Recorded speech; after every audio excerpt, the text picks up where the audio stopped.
Edward, where are you? Will you put your pants on and get in here? I know exactly what's going on here. Hey guys, let's do this.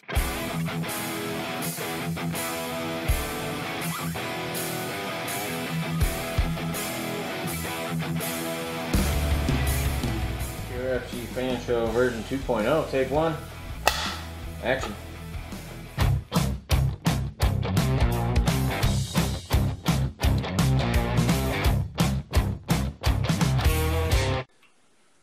Hello and welcome to another episode of the PRFC Fan Show, a fan show by fans for fans. I'm Kevin. Hang on. Something's missing here. I know. Oh yeah. And I'm Edward, and this boy is fuel. So stop melting, ladies. He's hot.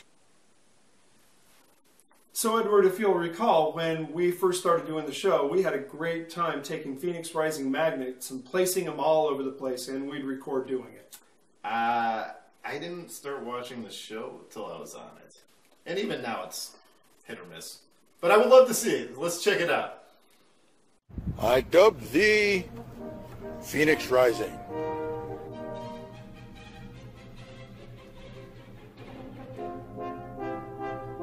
I dub thee Phoenix Rising.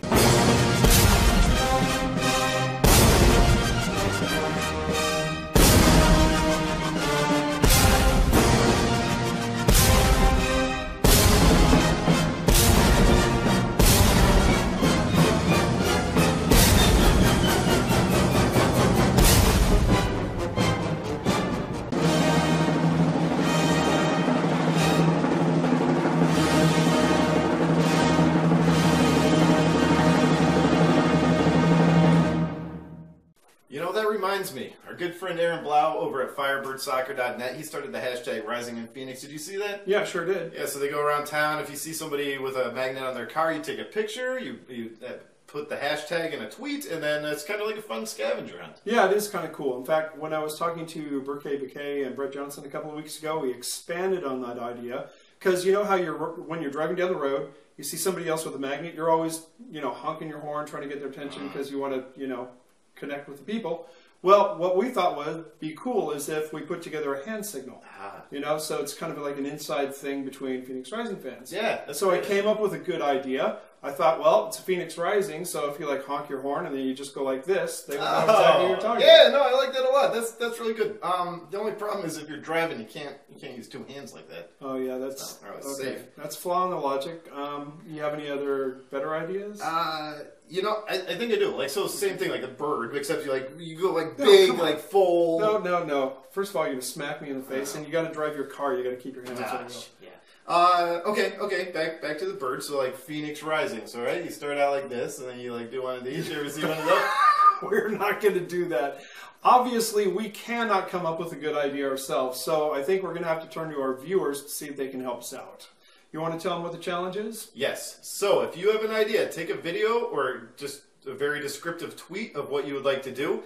Tag PRFC Fan Show and put the hashtag Rising in Phoenix, and you could be the recipient of this super awesome flag. Very awesome flag. So get it up on Twitter and we'll see who wins.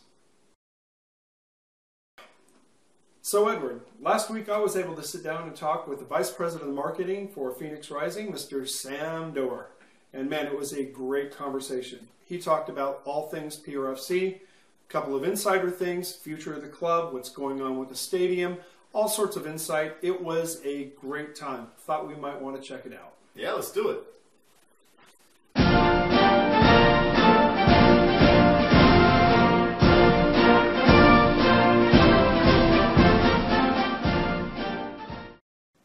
Sam, how are we? Great to. I'm doing great. Quite the setup. It is a setup that we're going to work on perfecting, but this is the new PRFC fan show. Looks great. Thanks, appreciate it. Yeah, thanks for coming by. Well, I appreciate you taking some time. Of course, we got a nice view. We do. I like the ambient light, It's good. It's you should really make this your office. Should. I don't know how much I'd get done. I'd be distracted. I would be too. it's a great area. You know, the Olive and Ivy down there, Yeah. one of my favorite restaurants in Old No, Town. it's a good spot. So for those that don't know, we're officed out of Scottsdale here above Olive and Ivy in kind of a co-working space. We're not all at the stadium just because it's temporary, right? We're not necessarily sure how long we'll be there to build permanent offices, etc. Luckily, our merchandise is all done by Just Sports, so we have places people can go now, as you know, 24/7. So it's not like we need a team shop at the stadium either. It would be nice, but it's not a need with having the Just Sports location. So we office out of here. It's good. It's close for a lot of the sales reps and some of the staff that live in the area, and it's not far to the stadium for appointments and whatever it might be. And so it's a good spot to be. I think we'll outgrow it here pretty soon, but it's been a nice little home for us. Yeah, well, it's one of those signs that PRFC is growing, you know, because sure. you are bursting in the seams out there. Absolutely. Which is great. You know, so many people are excited. We didn't share with many people that we were going to have the interview because we kind of wanted to use it as a surprise. Yeah, that's great. But as you see on Twitter, there are a lot of questions out there. People are wondering what, you know, is going on with this, that, the other. And so I think they're going to be very, very happy to hear that you sat down. Yeah, with no, us. great. Happy to. Anytime. So let's get to it. Okay. What I'd like to do, because not everybody knows your background like some of us do, would you mind giving us like a 2-minute overview of what you've done in sports world? I know you've had a lot of experience. Yeah, I mean, you know, working, I guess, from the start, the first job was at the University of Akron, who had a really good soccer program.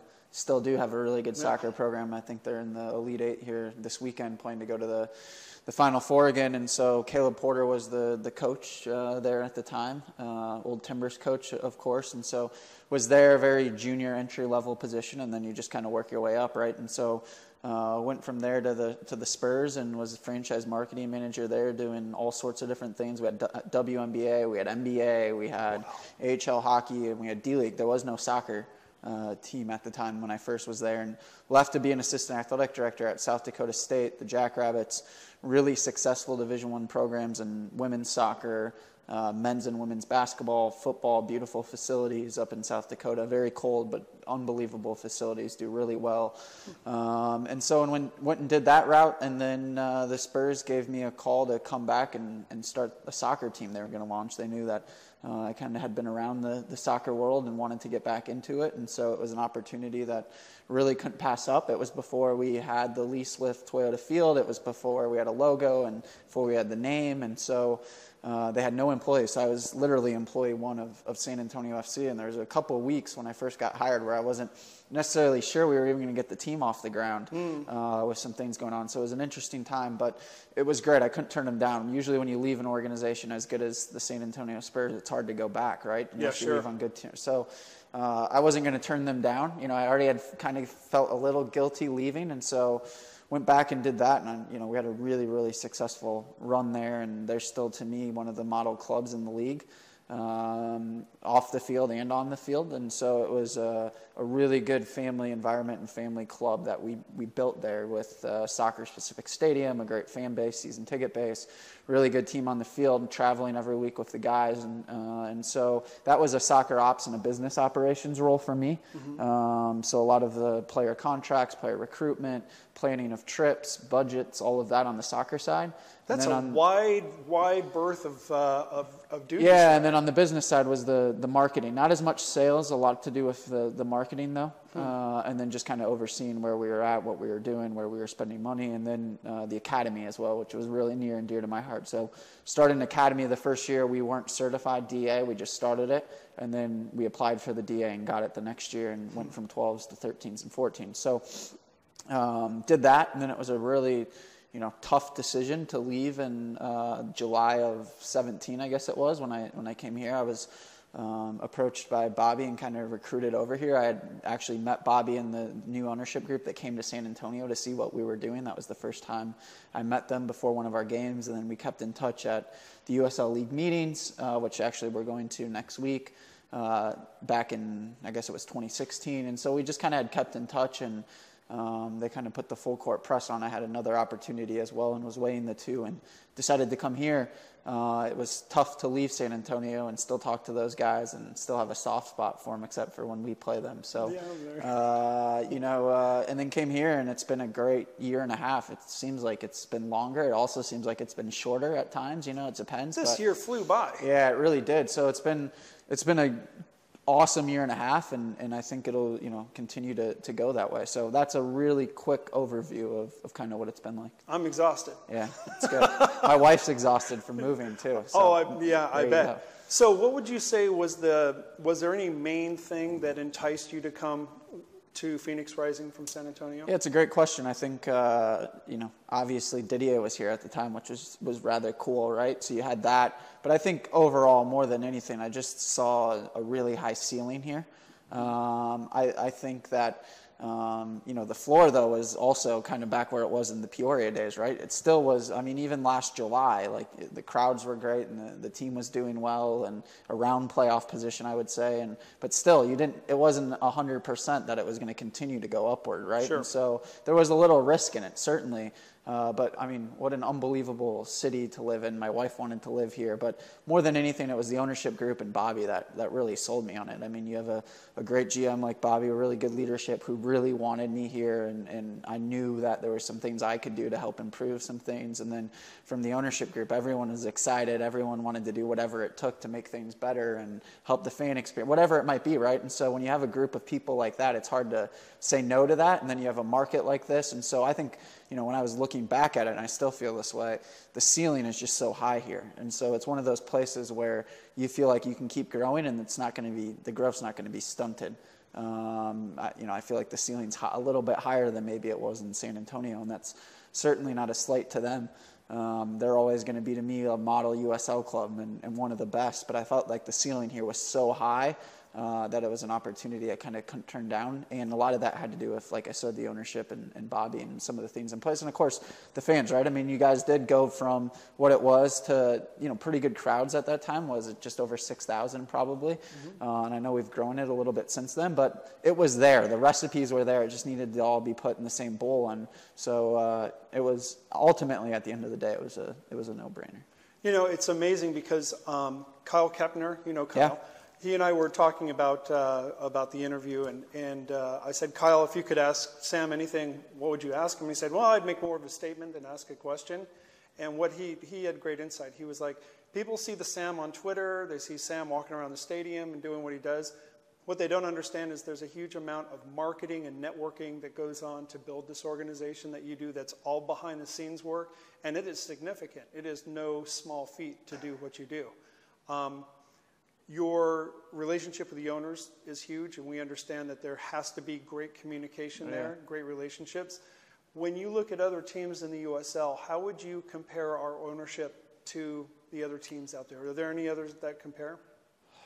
Well, there's some great ownership groups in the league. I think that's why the league's gotten better and why it's going to continue to get better. Like the Albuquerque, New Mexico United, people are going to love that owner, Peter. He's unbelievable. He's come here to check things out. He was at our home opener. I talked to him all. Great energy, great vision. Reminds me a lot of our ownership and just their ambition and their energy. All sorts of great owners, right, that have come in. The Spurs are a great ownership group. There's a ton. I think the unique thing about ours is it is just so many of them, and some people may view that as a bad thing. We view it as a positive, right? That they can open so many different doors. If we need something, and whether it is sales, whether it's something at the stadium, whether it's everybody has a connection somewhere, and so the resources that they bring to the table, not just financially and what they can do on that end, but in terms of that networking, in terms of knowing people, in terms of connecting, is unbelievable. It's unlike anything I've seen in the league. So there's strength in numbers, right, in terms of the group and the connections they have. And then just their ambition. And they have a bulldog mentality, kind of like myself. We don't like to hear no or be told no, right? And so if somebody tells us that, we're going to go prove them wrong. And so that's kind of the mentality we've taken on. I know outside of Phoenix, we're kind of actually probably viewed differently. We're kind of the big dog now and the team everyone wants to beat. And kind of, though. I do see, though, another side to that where we're kind of the city that the MLS is ignoring it here and there for the expansion bid. We get left out of reports. We get left out of stories. Well, that's what you guys think. But well, yeah. And we're going to get to that. I'm jumping ahead of myself.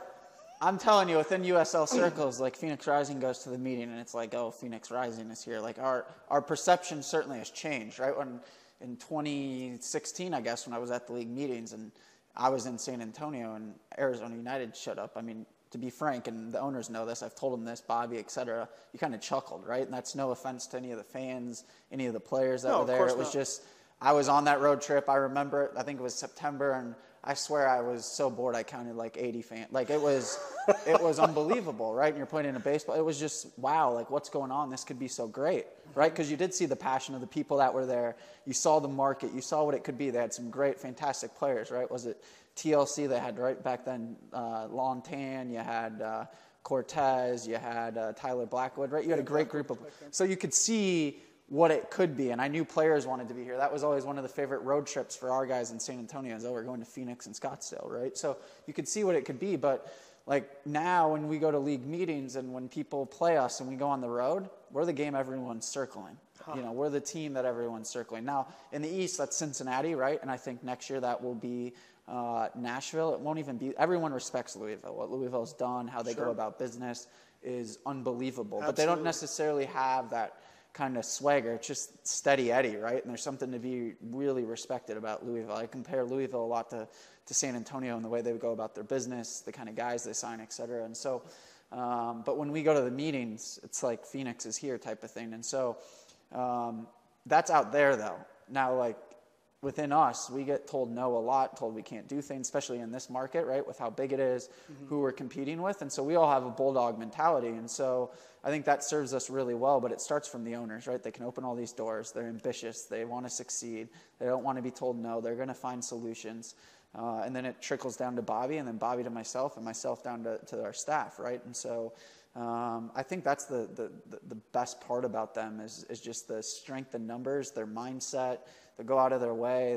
They're super kind people. And so there's a lot of good ownership groups in the league, but I'm not sure there's anyone quite like this group. I see where you're coming from in there. One of the things Rick Shunt said in his interview was that there are times after a game when players from other teams will kind of just walk by and be like, hey, you got anything, opening up? Yeah, it happens like every game, man. Yeah. And there's no bigger compliment from the player side. I mean, but a lot of that has to do with you guys, the fans, to be quite honest. I mean, right? Belmar after the game tweeted about it, right? I mean, they notice it. Like there's something for as bad, and I'm using it in quotes. I think we have a great stadium, personally. I think it's unbelievable. But I know that some fans, some people think that it's not great because of some of the amenities, et cetera. But I'm telling you, from opposing players, our players, et cetera, we've been to every stadium. The vibe, it's like it's a showcase. It's almost like the Staples Center, right? How it's really dark, but the lights are just on the field, and you got the freeway and the way it shows up on TV. There's just a feel about our stadium that trickulates to those opposing players, to our players. And so we have a unique venue. We have great fans. We play entertaining soccer. We win. We've got cool different things going on. We're not piping in music and PAs, and it's organic, right? And so, yes, players say that after almost every game. Part of it's because of our owners and our resources and the team we're playing and the stuff we're wearing and all that, but a lot of it has to do, I think, with the fans in the venue as well. We create an atmosphere. Correct. And when I say we, I mean really the Banditos and the Red Fury lead that, and it trickles down. But it trickles to everyone, seats. right? It's almost like a domino. That's the first one, and it goes all the way this way. It's been a tangible difference because I sit in midfield seats, and the difference between the beginning of the season fans in that area and current is significant. Yeah. They buy into it more. We're screaming at people more. I think I told you a certain player who will remain nameless flipped us off. That's good. So we know we're doing our job, right? Yeah, correct. So let's talk just for a second about the 2018 season. Yeah. We all know how great that season was. I mean, it was fantastic. It's not even a downside that we didn't win the cup, because you just can't complain. Yeah. So given in that context how great the season was, and taking Western Conference Championship out of the equation, what do you think your greatest experience or accomplishment in 2018 was? It's a great question. On the field or off the field? Either one. I think to me, our greatest accomplishment was, the Swope Park game was the best game I've ever been a part of, right? And I've been to a lot of cool things in USL and Spurs won a championship when I was there, and a lot of different things. But that felt like the moment that we sort of arrived on the field and off the field, right? Swope, if for anyone that traveled and was a part of what happened the year prior, there was some kind of sweet, revenge, but revenge not even the right word, just the experience that happened at Swope to come back and beat that team, to go to the Western Conference Final, right? Regardless of if it was going to be, and at that time we didn't know, right, if it was going to be an OC or at home, but we knew if we got past that game, we were going to find a way to get to the Cup Final. And so on the field, I'd say that, but also off the field, that was the moment it arrived, right? Think of all the people that were in attendance, right? You have Fitz, you have Frankie Munoz, you have Patrick Corbin, you have Archie Bradley, you have Brendan Perley, you have, what was the crowd? 7,700. I can't even. It was like 7,700. I'm telling you, we could have sold 10,000, 12,000 tickets if we had a room. I mean, there was a point where there's nothing you can do, right? Fire marshal's going to come out. Yeah, well, there's just like, you don't want people to. It's just, we did what we could, right? And so, and that was in a week. We sold that in a week. I remember selling from ticket 1 on Sunday morning, thinking this is going to be difficult. And in the first 10 minutes, we had 1,000 tickets sold, I think. So crazy. To me, that Swope game was the crowning achievement. That's the minute I was like, hey, we've arrived on the field, we've arrived off the field, and now we got to just bottle this up and keep it going. And I think we did that in Orange County, on the field and off the field, right? And then the Cup Final is what the Cup Final is, right? And so I'd say that, but I'd say beyond that, I think kind of taking a stranglehold of Friday nights in the Valley.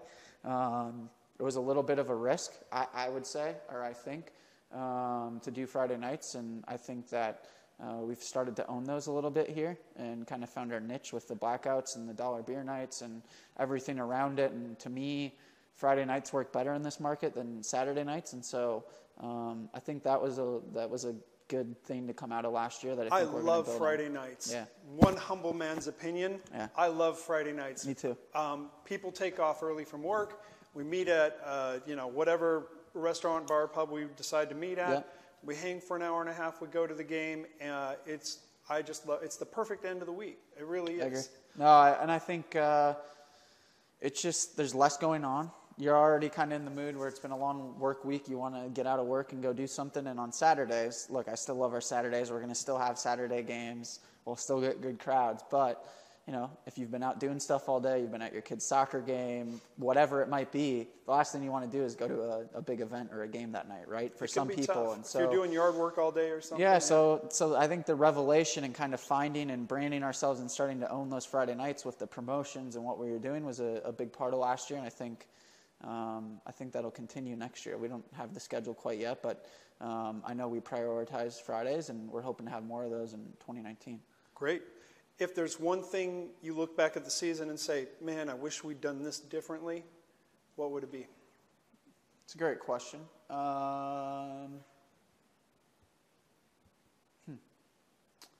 Differently. That's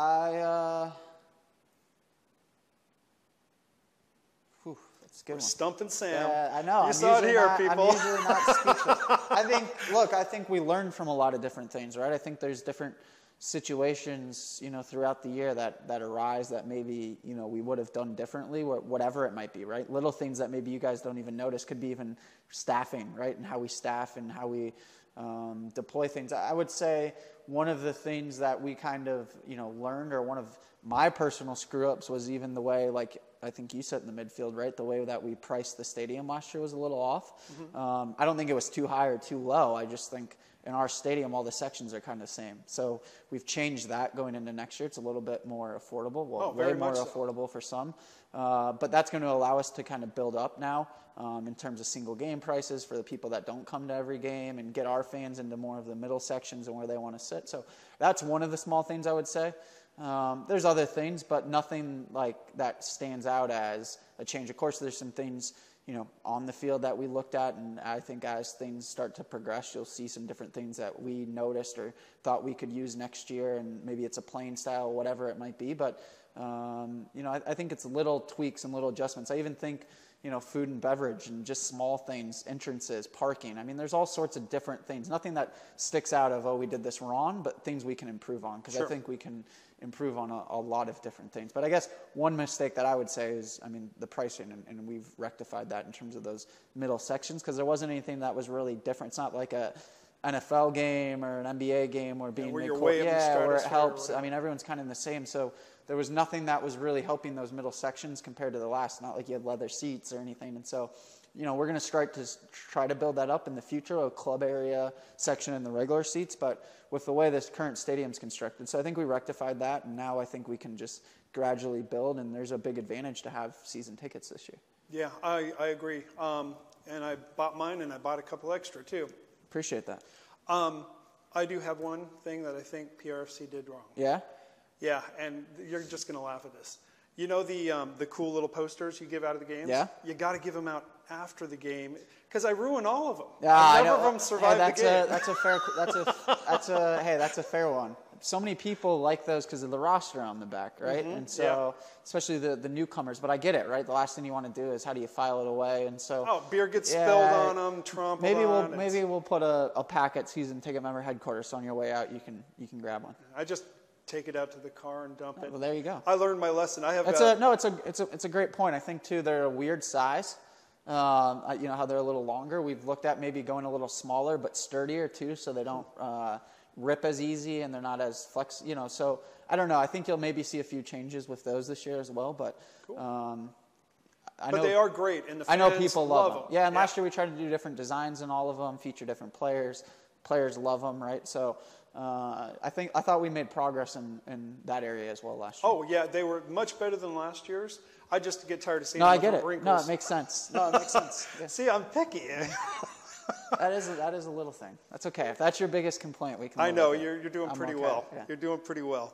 Well, the other one, of course, would be you got to get Rising Lager into the stadium.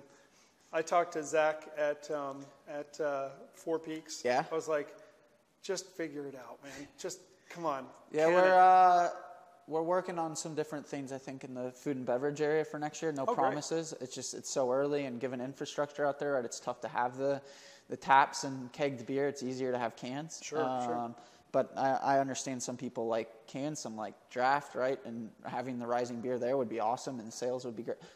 So I would say it's something we know about, and we're going to certainly try to address the best that we can. Oh, yeah. And that's the smallest of small No, but I problems. agree with you.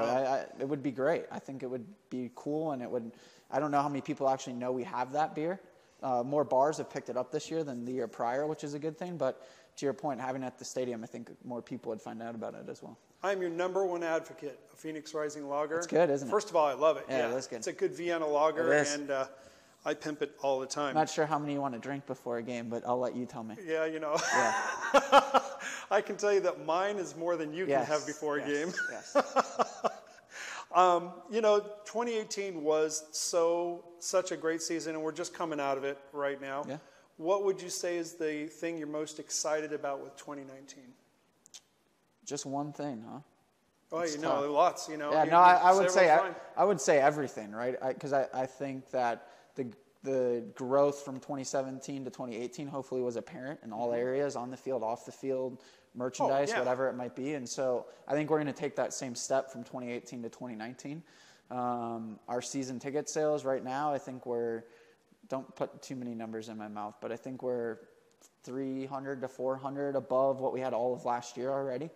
Wow. In terms of season tickets, and it's still early December, right? So if we have 1,000 extra season ticket numbers last year, it makes it even a tougher ticket to get, right? And so I think the crowds are going to be phenomenal. I think some of the the themes and the promotions, and that includes the jerseys, I think those are going to be phenomenal. I think the product on the field and the team's going to be phenomenal, right? I think it's going to be a great mix of returners. As you've already started to see, we've got a really strong core base of returning guys that we've announced and will continue to announce. We just announced a guy, I think, as we were sitting here. Hopefully, Jose remembered and wasn't sleeping. And then, we'll start to get some new blood in here as well that I think will, be exciting talent and energize and be a good blend. But to me, always the teams that have the most returning guys are the toughest to play against. That's look at Louisville, look at some of those. Orange County's returning a lot of their same. So having that core, I think. So I would say everything. I think our merchandise is going to continue to get better. I think our jerseys will be a little bit better. I think that our food and beverage and experience at the games will be a little bit better. And I thought it took a little bit step forward last year even. Oh, very much so, I think the league itself is going to be better in terms of level of play, markets, rivalries, things like that. And then I think our crowds are going to be ridiculous next year. And so I think you blend that all together. And then, some of the little things. Hopefully we can do some, fun things that I know that fans liked and add some new content or whatever it might be. Should get a couple llamas. Yeah. Maybe we'll have a petting zoo when Vegas comes to town. Their old coach can be in the petting zoo. I just think if you do that, just get a couple of asses. You'll be okay. Yeah. No, But I think too, we're obviously working on some partnerships, right? That hopefully, I think we had a lot of cool ones last year with the Dan's Eyes and milk bottles were great. Our partnership with Hickman's Eggs is even going to grow, where we should be on more and more of the egg cartons. So little things like that, right? State 48, doing some more things with them, Four Peaks. So I think just continuing to grow. We had a nice base in 2017, but I think now we kind of built the first floor to the house, and now we want to make it a mansion, right? So every year you just got to keep adding to it. And so I think there's a lot of things to be excited about next year. No, I would agree. The roster is something that really excites me. Devin Vega was announced earlier This morning, today. Yeah. Zach Lubin at 2. Oh, really? Yes. Oh, I didn't see. Yes. Wow, that's great. Yeah. Wonderful. Devin was one of those where a lot of fans thought he wasn't going to come back. Everybody felt like he was going to go to that's San like my Antonio. favorite off-season tradition, though, is I just sit back and watch you guys all read into Instagram posts that the guys don't even know what they mean most of the time. So that's my favorite off-season. It happens everywhere. It's not just Phoenix. Like No, in San yeah. Antonio, Well, we're it's the same fans. thing, That's so. gonna. No, it's great. I love it. Like it should. That's the sign. So like when people complain about fans or whatever, like caring and having opinions, whether it's good or bad, and that's the sign of a healthy league and a healthy team, right? Absolutely. So the more of that, the better. In my world, it's just funny to sit back and I see where you guys pick that up from, but if you kind of know what's going on, it's kind of funny to laugh. Well, of course. Yeah. It's like I had dinner with Kevin Lambert. Okay. And it was the day after he had liked an FC Cincinnati Oh, yeah? Instagram That's post or great. Twitter post. Yeah. And of course, Twitter blew up. Everybody's like, "Oh, he's going to go to FC." Yeah. And I'm like, "No." So I asked Kevin. I was like, "Dude, do you know what you did when you clicked like on that thing?" He had no clue. These guys you guys are giving them too much credit. They're smart guys. They're not that smart. It's just weird. Fans are ridiculous, Yeah. but that's the way we're going to be. Out of all the people I talked to, probably 8 or 9 people. Yeah, 9 people. 7 of them, all but 2. You got 9 people to talk to you. That's I know surprising. it's a record. Yeah. I pay These them a lot of two money. Yeah. Okay. 7 of them, everybody but 2 people, had questions about the stadium. If a capacity increase was going to happen, food and vendor changes, you've addressed some of this already, parking situation. How do you see things changing around the stadium? Yeah, I think if we do this interview in a month, I could give some concrete. I'm not trying to hide anything. It's just there's a lot of things that are in the air right now. Sure. Completely fair. There's some difficulties in terms of parking, just given where we're at and what goes into adding an entrance with stoplights, a new traffic plan, getting approval.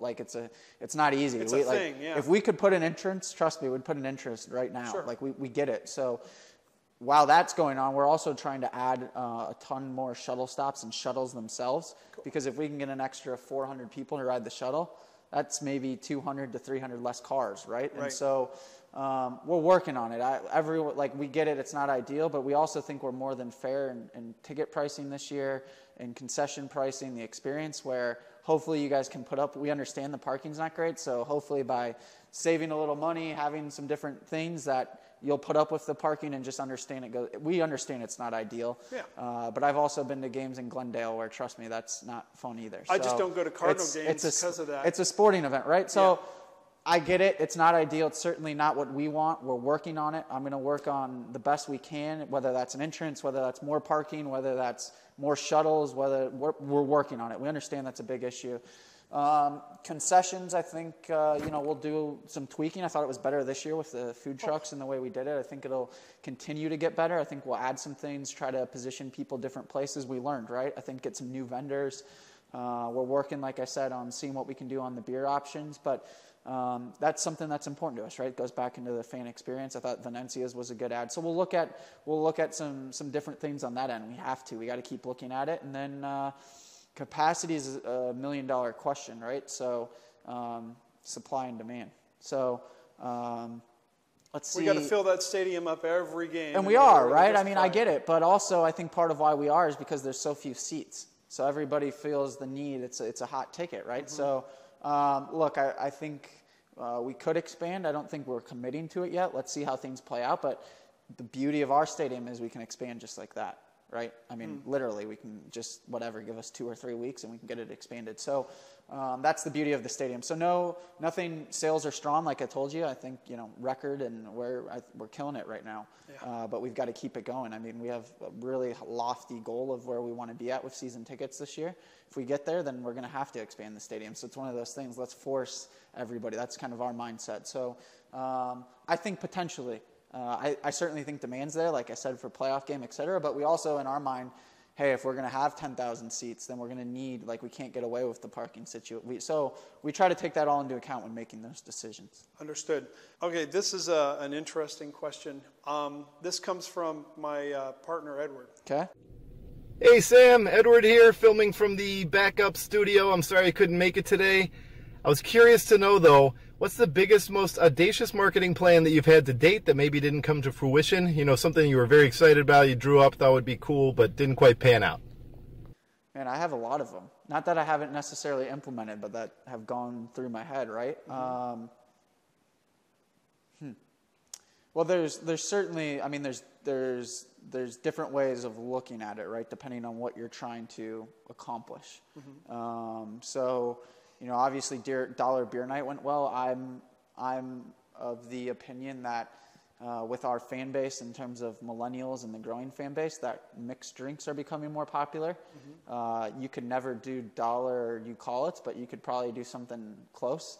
So we've had that idea. Haven't implemented it quite yet because it's a little more expensive than a beer, right? Sure. And also the health effects and all that. But I think there's something there. I haven't played with it quite yet. Weekday games, some sort of promotion where if we win, you pay for your ticket, but if we lose, it's free, which is a lot of risk, but it's really cool for people. Call it We Win Wednesdays. Just make sure you're playing somebody like Colorado. Sometimes it's those teams that trip you up, man. That's true. So We Win Wednesdays, where Wednesdays you win. Obviously, you just pay, but if you lose, you get a refund on your win. There's all sorts of different things. What are other things? I thought the car giveaway was cool. We're going to continue to do that next year, but in even a grander scale. The beauty of it is, though, we talked about earlier in terms of the owners, anything I bring up, as long as I can give them the reasoning, we'll do it, right? And so there's nothing too crazy. I don't want to do. I'm very careful about coming across minor league because I don't think we're minor league. We're a professional soccer team. Correct. And so we're not going with the minor league stuff that happens in maybe Las Vegas and some of those places, right? And so because you lose respect. Yeah, it's just your brand. It's the way you come across. I don't feel like we need to do that to get fans or for it to be a good experience. So it's kind of like riding that line, right? Where I understand we still need to do some promotions and some ideas and marketing and themes and stuff like that. But I also don't want to be minor league and cheap and hokey and do Star Wars jersey. Yeah, would it be cool? Yeah, it's cool, but that's not You dissed soccer. on all my ideas. I had Star Wars night. I had Lord of the Rings night. I like it, but maybe we could do that We could have sacrificed a Wookiee on the field. I like the idea of it, but once again, when you're rolling out in SpongeBob jerseys or Star Wars jerseys, you lose a little bit of credibility. Just a hair. I'm not saying I don't like the idea, and I'm not saying there's not room for some cool warm-up tops that could be themed or something, but it's really at the end of the day, it's not a ticket driver either. You're not selling tickets because it's Star Wars night. No offense to anyone. You are drawing the wrong crowd at that point. Yeah, so I like to stay soccer authentic, and I like to stay major league and that professional and protect that brand. So there's ideas and there's different things, I guess, and I know it's not anything crazy or probably the answer you're looking for, Edward, but we'll continue to push the envelope, and we always have things up our sleeve that, as you know, we'll always try things and see what we can do. So to be honest, the craziest one is the current season ticket member model and the pricing. I mean, I got a lot of pushback, and I fought for that really hard because I thought it would be successful. I think every team, I'm telling you guys, in a year or two, every team's going to look back and be like, Phoenix Rising was the first team to do that. Season tickets are going to go away. It's all going to be memberships. It's all going to be cheaper. It's tough to get people to come to live games on a season-long basis. So, honestly, I would tell you that was the hardest fight, or not even fight, but hardest idea to kind of prove because there's nothing out there that compares to it right now that I'm aware of. We have teams calling us about it. Other teams are starting to roll out the passes, right, like that. So, honestly, I would say that so far it's working, but we've got more room to go. I don't know. That's what I would say. No, I think that's a great. No, that's I'm a sure great from answer. the outside looking in, there's other things. Like I said, there's the We Win Wednesdays. There's some things with like mixed drinks and stuff that I've thought about, or wine and things like that. But I got to give those a little bit more thought. They haven't been shot down. I just haven't brought them to the table quite yet. Perfect. One more Edward question. Yeah. Do you have any kind of a pregame ritual? Pre-game ritual. Yeah, my wife brings me Starbucks, so I don't fall asleep. I'm usually in bed before our games are over.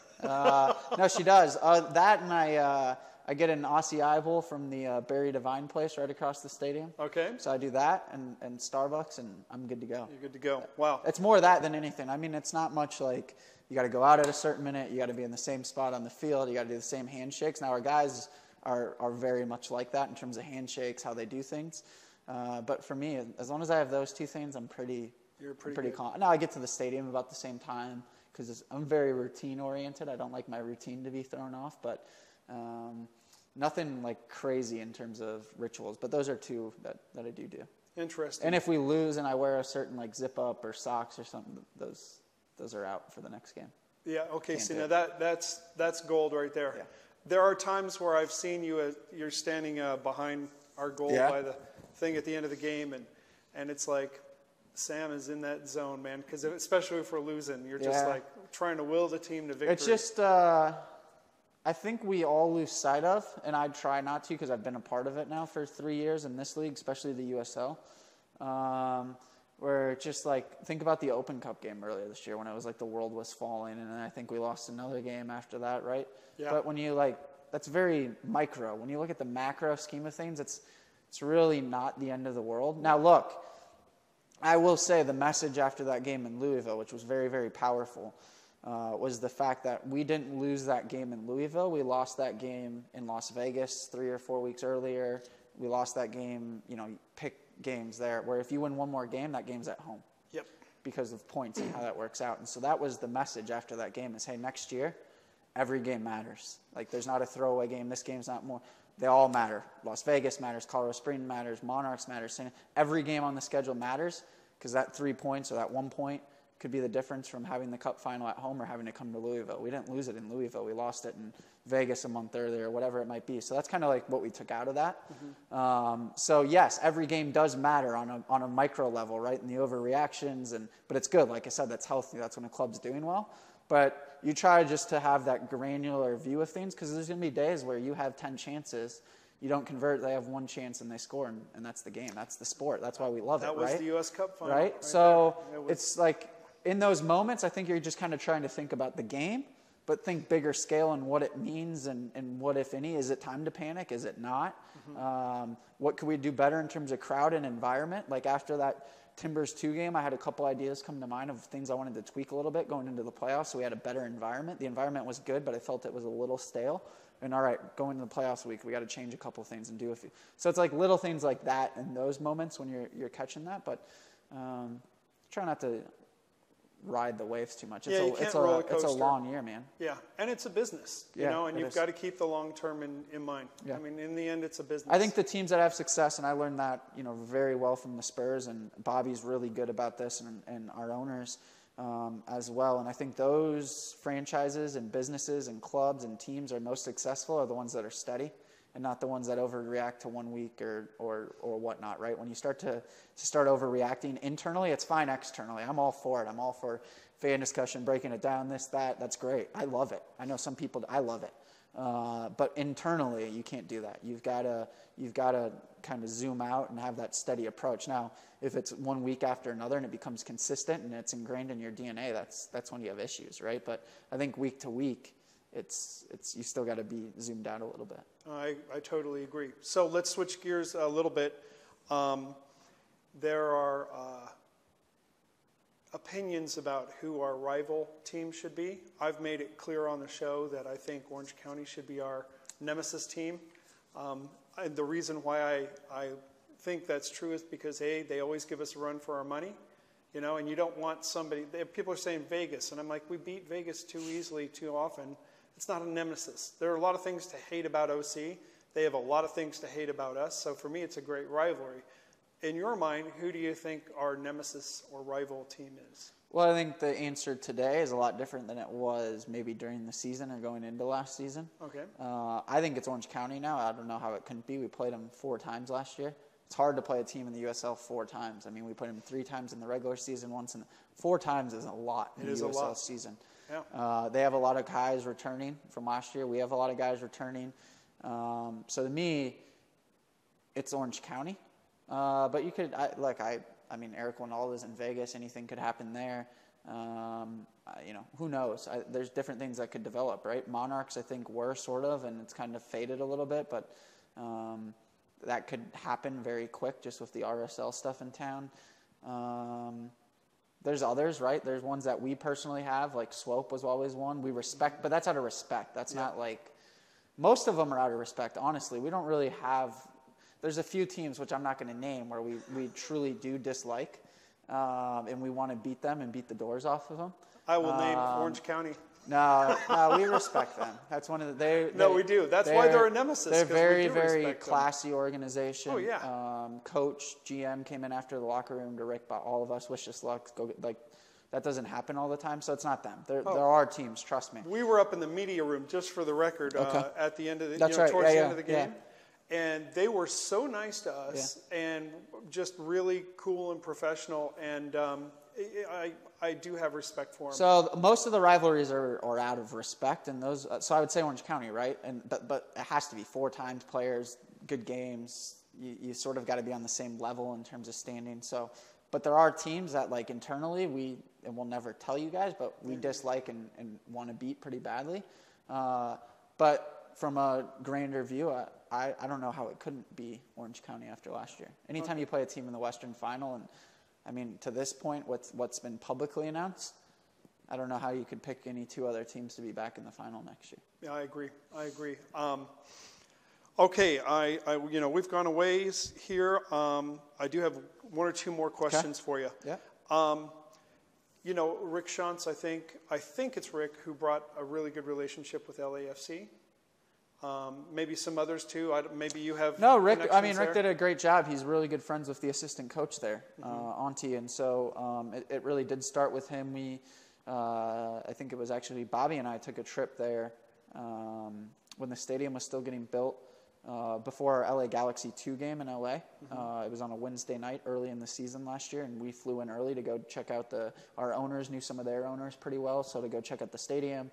The training facility is unbelievable, and we ran into the GM and we ran into Bob and all them, and so kind of started a relationship there. But you know, Rick already had a relationship with Auntie, and so it's blossomed out of there. So yeah, I mean, crediting Rick would be great, but Bobby's done a good job with it. Our owners knew a couple people, so collective effort. But Rick certainly had and that was all built in Tucson with the preseason event when you know, they used to all go back there, and you know, Rick was down in Tucson. So yeah, no, that's where it came from.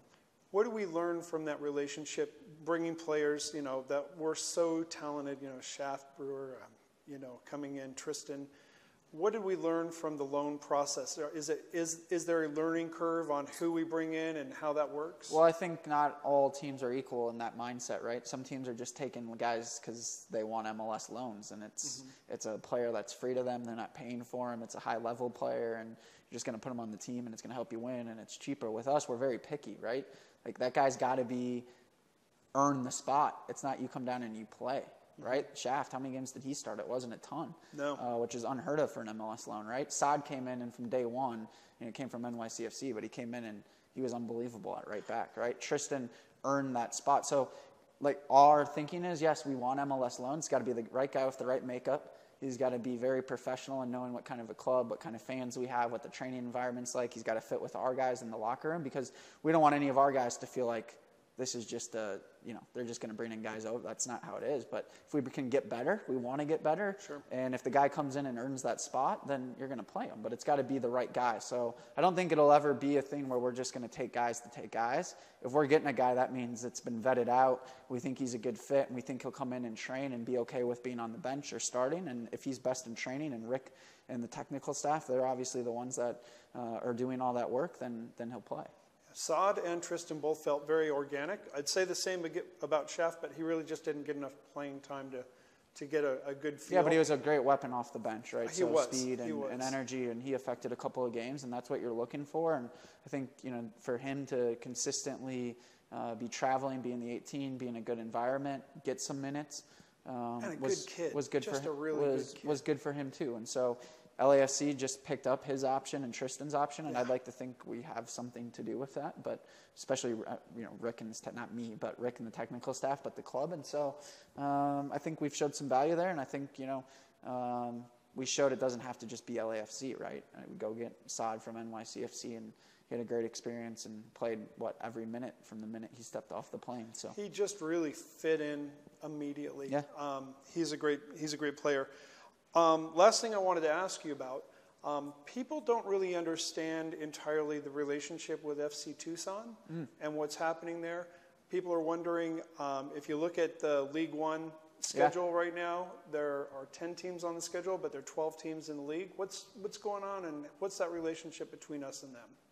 Yeah, they are us. So that's going to be a big weapon for us. So that's probably shame on us for not telling people how big of a weapon that's going to be for us. But that's a huge investment from our ownership group to run a League One team. Our closest team is Dallas. That's our closest road trip. So we are investing in soccer in Arizona and having that true pipeline.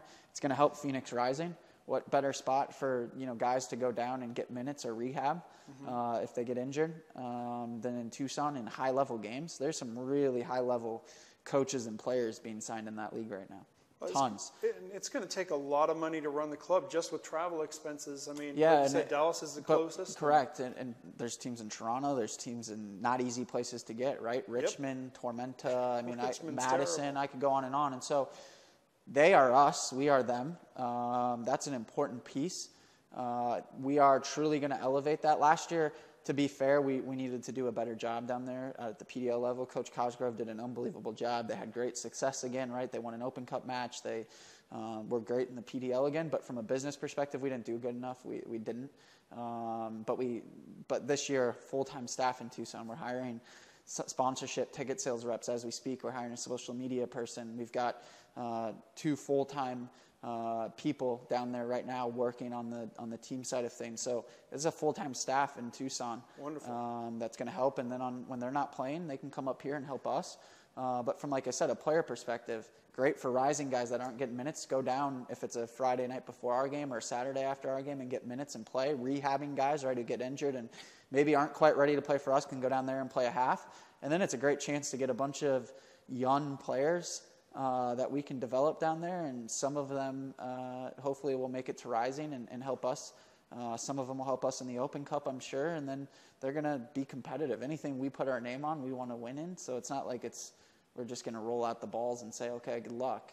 Yeah. We want to win in that league, and so I think it's going to be a great tool. It's a great investment from our ownership group and a market we care about and want to grow and develop, and so we need to do a better job of probably telling that story, and I think we will. We've just had so much going on with Phoenix Rising. Well, you've been a little busy. But that's important to us, and it's going to be important. We're investing a lot, player side, business side, and I think they're going to get crowds. I think we're going to do some cool things. They're going to have kits too. Won't just be Adidas anymore, and we'll make some announcements soon. And so they are us, we are them. Like, there's going to be player transactions back and forth. I think you'll see a lot of that. Hopefully we'll get some Rising fans to go down there and watch our guys when they're down there playing, if it's an off weekend and or we're on the road and they're home. I mean, I think there's going to be a lot of overlap. Great. Yeah, we'll have to make a point as our show with our Twitter account and everything to promote the team and encourage people to go down. I'd love to take a road trip or two down there and have a good time. I think it's going to be much different this year for sure. Great. We have covered a lot of territory. You get one last one. Yeah. That's it. Then I got to get back to work. Yeah, you got to get back. Yeah. Well, I was going to ask you, is there anything that you would like to bring up? No, I just think, we thank everyone for 2018, right? I think the fans had as much to do with it as the team. I don't think we win that game in Orange County without the fans that we had. I don't think we scored that goal right away. I don't think we hang on at the end. And so, and then at home, right? I mean, we had a terrific record at home. Home playoffs, like, I don't know about you guys, but I never felt like we were losing at home in the playoffs. I wasn't nervous. I wasn't worried. Guys were confident. We knew we were going to have good crowds. And so I think now the goal is, like I said, every game matters, but that, like, on the field, but off the field. Like, we can't have a game where it's not 7,000 people. That's got to be every single game, because that game could make the difference to hosting the Cup final. And if we have a lackluster environment, that's no excuse for what's going on at the field, but it matters. It helps. Always helps. Yep. And so I think we just all have to raise the level, right? We have to internally, on the field, off the field. I think with some of our ticket stuff, like all that stuff, we're trying to raise the level. And so if we can get our fans to help us a little bit, bring 2 extra season ticket members into the fold, bring a couple extra people to games, buy a little extra, like all that matters. And I think we'll continue to set the standard. And I mean, I think we're still scratching the surface. I agree. I've never seen a club accelerate like Phoenix Rising has done. I consider the Swope Park game the best sporting event I've been to in my entire life. So many good things. So excited about 2019. It's going to be a great time. And well, I'd say too, just in closing, I think mentality-wise, right?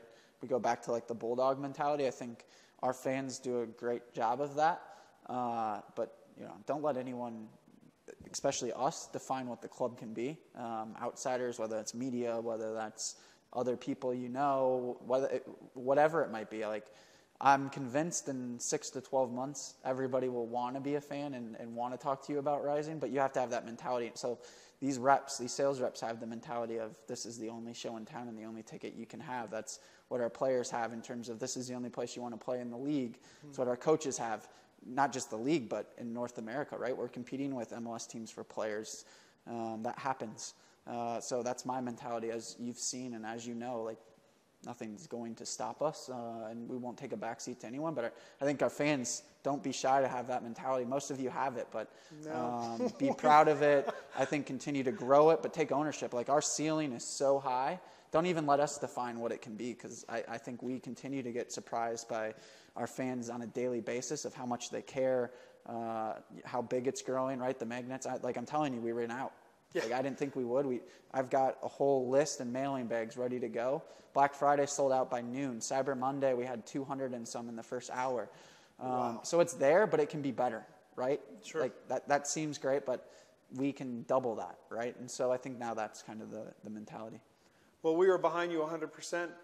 That's the reason why we're doing what we're doing with the show. No, this is great. I'm looking forward to seeing the evolution, and let's maybe we do a kickoff show, before the season, sometime in January. We're targeting our jersey launch unveil in late January this year, doing it earlier. So maybe we get back together in January once some of more of the player signings and some of the team news and maybe more of the stadium stuff is solidified, and do a State of the Union. That would be fantastic. Great. Sam, thank you so much for all your time. You've taken a lot of time. No worries. And really do appreciate it. And we will see you at the next events. Look forward to it. Yeah, we'll see you in 2019. Appreciate it. Yeah. Thanks, guys. Sam is such a huge part of this club. All the fans know and love him. It was really great to have him sit down with us. We're very fortunate. Thank you, Sam, so much for giving us that insight. I think the fans are going to love it. I know I personally did. Yeah, it was amazing, and thank you, Sam. We are going to take you up on your offer to talk with us in January. It's going to be another great State of the Rising segment, and I'm looking forward to it. This has been a PRFC fan show, a fan show by fans for fans. And we'll see you next time.